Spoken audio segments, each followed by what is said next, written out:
আওয়ামী লীগের সরকারের পতনের দিন ছাত্র জনতার বিজয় মিছিল চলাকালে আওয়ামী লীগের সন্ত্রাসীদের গুলিতে স্বামী নিহত হয়েছে উল্লেখ করে এক নারী মামলা করেন।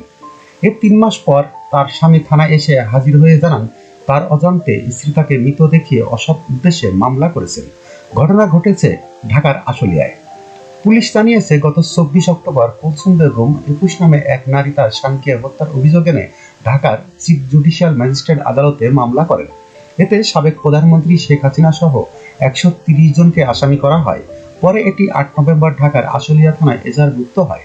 মামলাবাদী কুলসুম বেগম স্থায়ী ঠিকানা দেখিয়েছেন মানিকগঞ্জের ঘিওর উপজেলার স্বল্প সিংজুরি বাঙ্গালা গ্রামে।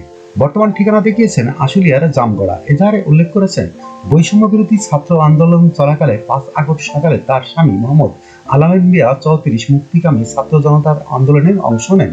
শেখ হাসিনা সরকারের পতনের পর বিকেল ৪টার দিকে আশুলিয়ার বাইপাই এলাকায় বিজয় মিছিলে তিনি ছিলেন।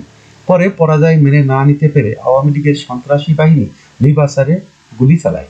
এতে গুলিবিদ্ধ হয়ে তার স্বামী নিহত হন। বাদী কুলসুম বেগম আরো বলেন, অনেক খোঁজাখুঁজি করে তিনি তার স্বামীর সন্ধান পাননি।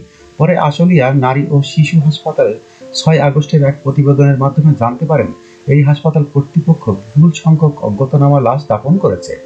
এসব কাগজপত্র হাসপাতাল কর্তৃপক্ষের কাছে আছে। পরে তিনি হাসপাতালে থাকা কাগজপত্র, ছবি ও ভিডিও দেখে তার স্বামীর লাশ শনাক্ত করেন।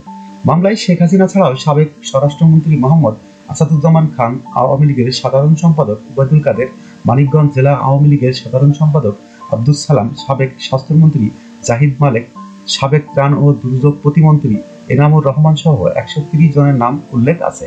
আলামিন মিয়ার পরিবার সূত্রে জানা গেছে, আলামিন সিলেটের দক্ষিণ সুরমার পিজিরপুরের বাসিন্দা।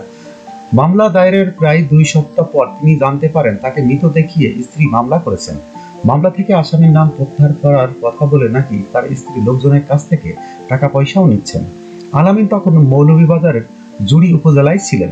বিষয়টির সত্যতা পেয়ে তাৎক্ষণিকভাবে তিনি জুড়ি থানায় যোগাযোগ করেন। সেখানকার পুলিশ তাকে নিজের এলাকা দক্ষিণ সুরমা থানায় বিষয়টি জানতে পরামর্শ দেন। সিলেট মহানগর পুলিশের অতিরিক্ত উপকমিশনার মোহাম্মদ সাইফুল ইসলাম গণমাধ্যমকে জানান, আলামিন গতকাল সোমবার সিলেট মহানগরের দক্ষিণ সুরমা থানায় এসে পুলিশকে বিস্তারিত জানান।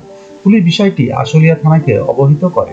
পরে সেখানকার পুলিশ এসে আজ মঙ্গলবার আলামিনকে আশুলিয়া থানায় নিয়ে যান। আলামিনের ভাই জাহাঙ্গীর আলম আজ সন্ধ্যা ৬:৩০টার দিকে বলেন, তার ভাইকে মৃত দেখিয়ে কুলসুম মামলা করেছে। বিষয়টি তারা পুলিশকে জানিয়েছেন। পরে আশুলিয়া থানা পুলিশ তার ভাইকে আশুলিয়া থানায় নিয়ে এসেছে। তিনিও ভাইয়ের সঙ্গে আছেন। যখনকার খবর তখনই দেখতে চোখ রাখুন সুন 24 টিভিতে।